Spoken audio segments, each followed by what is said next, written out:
All right, this game against Grandmaster Vasily Smyslov was played on September 29th, 1959. It was the 14th round, and the final round played at Bled. Again, subsequent rounds were played at Zagreb for 7 more rounds, and then the final 7 rounds at Belgrade. You'll recall that Smyslov was born March 24th, 1921, and that he was also a very talented singer, a baritone, if I remember correctly. He narrowly missed joining the Bolshoi Opera, and opera's loss was our gain in the world of chess. Can you imagine he would not have become world champion of chess had he been just a little bit better?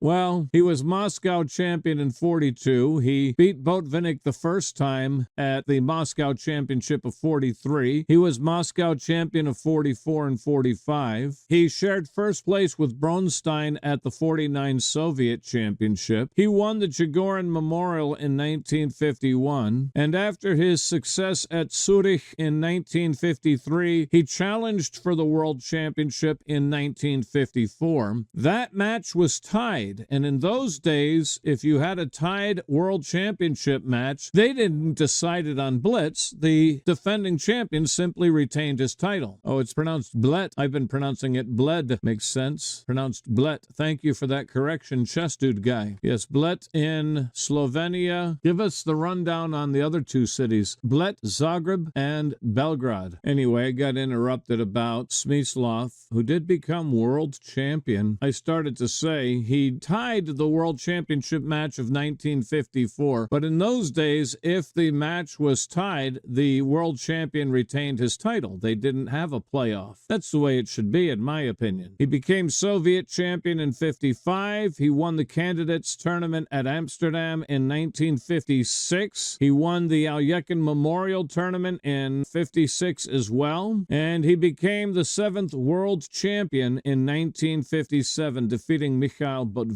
Botvinnik, however, regained the title in a rematch a year later. Smyslov would go on to many tournament victories, such as Amsterdam 64, Havana 65, finishing ahead of Bobby Fischer at Havana. He won at Monte Carlo in 1969, and in 1982 at the Las Palmas Interzonal Tournament, he finished 2nd, qualifying for the candidates matches. And at age 61, he advanced past Robert Hubner in the quarterfinals. He defeated Zoltan Ribley in the semifinal and only lost to the young challenger Garry Kasparov in the final candidates match. Vasily Smyslov crowned a remarkable career by becoming first senior world champion at Bad Wörishofen in 1991. He passed away March 27, 2010 at 89 years of age. Let's get on with the game. On e4, we all know what Bobby plays against e4. The Sicilian defense, pawn to c5, knight f3, pawn d6, pawn c3, a delayed Alpine variation, knight f6, queen c2 defends the e-man. The book move is bishop e2, g6, castles, bishop g7, bishop b5 check, or you can play rook e1. We'll look at that line in a moment. Bishop d7, bishop takes the bishop, queen takes the bishop, now rook e1, and you can either play knight c6 here or castle your king behind your pawns. In the line back here, instead of bishop b5 check, you could also play rook e1. That's another line. And we castle here, bishop f1, knight c6, h3, e5, d3, and d5. Smyslov with queen c2. Knight c6, pawn d4, pawn takes pawn, pawn takes pawn, pawn d5. Now e5 hits the knight, knight e4, knight c3, bishop f5, queen b3 gets out of the bishop's line of fire. A question is being asked here. That question's answered with knight takes knight, pawn takes the knight. Now queen d7, that defends our b-man. Bishop a3, not liked. Most common move is knight h4 here, and that's answered by bishop g6 and knight takes bishop. Now we do get some compensation for the bishop pair with pawn takes the knight, the h-pawn, opening the file for our rook here. After rook b1, you get this battery attack, and that can be defended by rook b8. Let's go back. In this game, Smyslov with bishop a3, rook c8, knight h4 now, and bishop g4, not liked. Bishop e4, wow, that's quite a move. Wow, really? Isn't he just going to play f3 and make me go to g6 anyway? Well, that's what the bot's calling for. You could play bishop e6. This is awfully awkward, though, turning this bishop into a tall pawn. The bot gives it a star. Wow. Anyway, bishop g4 was the move. h3, bishop h5, g4 hits the bishop again, bishop g6, and we finally get knight takes g6 anyway. Pawn takes, and I should say rook pawn takes. Opening the file, bishop g2, marked inaccurate. Play the battery attack, says the bot, and force your opponent to defend that pawn. Bishop g2 is played. Knight a5 hits the queen. I actually thought he should go ahead and play the pawn to e6 first. Defend that. Of course, that's going to allow bishop takes bishop, so that may be why he didn't. But I did get a star for e6, so...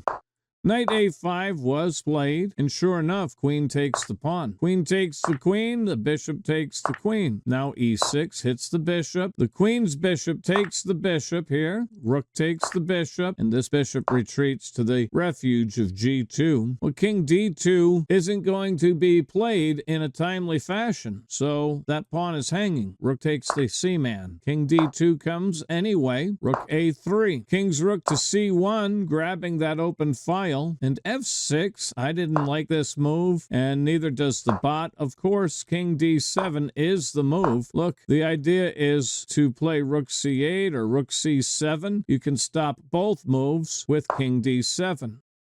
f6 though, and he didn't play his rook to c7 or c8, which is what I was expecting. Instead, he played king e2. Bot saying rook c8. Thank you very much. Well, king d7 now is played, and that prevents that idea. He takes f6. Rook c2 being called for. Get those rooks doubled on the open file. He takes f6. G takes f6. Now rook c2. King d6. Rook d1. I was expecting rook c1. Rook d1 so you can push the pawn. Rooks belong behind passed pawns, or in this case, mobile pawns. f5, g5, f4, looking for the fork. By the way, I know you want to get this knight back into the game, but don't play it here. Knight c6 is answered by d5. Oh, and after takes, and black is in a bit of trouble here. So, f4, bishop f3 blockades. Rook h8 puts the question to the h-man. Bishop g4 defends. Now knight c6 is played. Rook b2 hits the pawn, and that moves to the refuge of the defended b6 square. King f1, and the rook on a3 capturing h3. Quite a move. I am very interested in this. It gets a check mark, giving up the rook for a bishop and a pawn. I thought you could. Let's see what it thinks about knight d8. I like this idea here. I get a star. But Bobby, trying to make something happen, plays rook a takes h3. That is accepted, of course. And we get a rook knight versus rook endgame. King comes back to e2. Yeah, king g2 is clearly more active. It hits the rook after all. King e2 was played. King d5, rook b3, wants to just trade everything off. Rook b5 check preferable. On rook b5 check, king e4, I'd imagine, you get an exclam there. Rook e1 hits the king. Note you don't want to try d5 here, because I'm going to take, and then you really, if you take with either of your rooks, yeah, that's right. If you take with the rook, I check you. Even if you come here, I've got this. And then that's even more worser. I knew that. So, you cannot play that.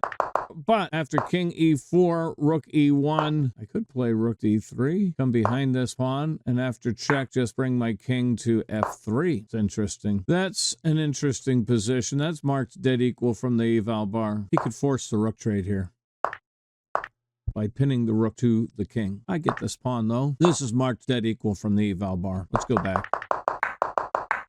Rook b3 right here. Rook takes the rook. Pawn takes the rook. Knight takes the pawn. That's Checosaurus Rex. King d3. Pawn e5. Yeah, e5 should be considered for sure, especially since the pawn hasn't moved to b4 yet. Play a5, b4, he plays b4. Speaking of which, he played b4. Well, now a5 is played and those pawns are traded, giving Bobby an outside pass pawn. Rook b1, pawn e4 check, king c3, and you cannot allow that knight to get pinned and super attacked. Well, maybe you can. He played e3 here. Pawn takes the pawn. It doesn't work now because, wow, look at that. The point is now e2, and yeah, you can have my knight, but there's no way to stop my pawn from promoting. I just sidestep, and you can't get behind it, and of course you can't flank it because that square's now hot. So you'd have to take here. It's the same thing here, isn't it? It's just different. So rook b6, pawn a4, rook takes the g-man, pawn a3. The bot calling for king to e4. I was looking at just pushing the pawn. Oh, the bot now says pawn a3 was the best. Here we are again with Ficklebot. When Bobby played a3, it's inaccurate. When I play e2, a3 is the best move. Make up your mind, Ficklebot. Make up your mind. Of course, this should still be drawn. He should just play king d2. And a3 is going to be answered by rook a6. So the rook stops the a-man, the king stops the e-man, and that will be a draw. If you play this, now actually this might look like, hey, I'm going to promote. That's check. Except you've left that one undefended. So it just ends up a draw. That's just a draw. And the king, you just keep your king and your knight together and that will draw. All right, a3 was played, which is only the best move if you play e2.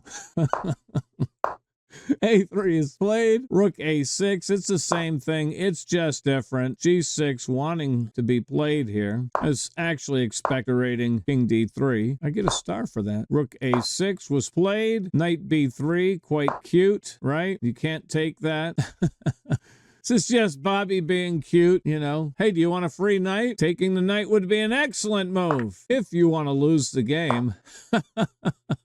Right? There's no way to save this. If you play rook a5, then king d4. If you play rook a4, oh yeah, that's it. He can just repeat because you can't come here. Yep, never mind. He holds. You have to just take the repetition. Note that you cannot play here because, oh, look at that eval bar. I don't know why it changed it from a blunder to a question mark. That's a blunder. That loses. It goes from drawn to lost. So how's that only a mistake? That's a blunder. And the point is just back up your rook way down here. It doesn't matter. I always like to get as far away from my opponent's king as possible. And after the promotion, note that there's a barrier formed by the white king. The black king is shouldered. And so we give check, forcing the black king in line with the black queen. Doesn't matter how he escapes here because rook e8 is a skewer regardless of where you play. And then after trade, this pawn can't be stopped, can it? That's going to be a victory for white.